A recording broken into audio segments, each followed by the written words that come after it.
उसे ऑनलाइन देखकर कभी अलग ही खुशी मिलती थी, पर अब उसे ऑनलाइन देखूं तो मुझे कुछ महसूस नहीं होता। मुझे छोड़कर, मेरे दिल को तोड़कर वो खुश कैसे है?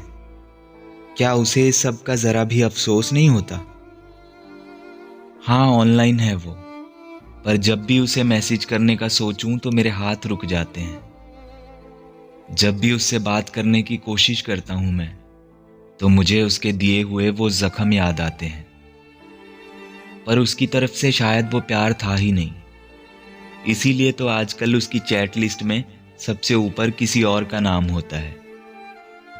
मैं चाहता हूं उसे दिखाऊं कि जिस इंसान की आंखों में आंसू नहीं देख पाते थे तुम, कभी देखना आकर वो इंसान अब कैसे रोता है। क्या इतना आसान होता है ब्रेकअप कर लेना? क्या इतना आसान होता है किसी के दिल को तोड़ जाना?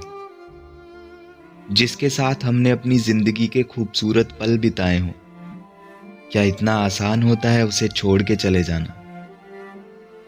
मैंने जितना उससे प्यार किया, बदले में मुझे तो बस गम ही मिले।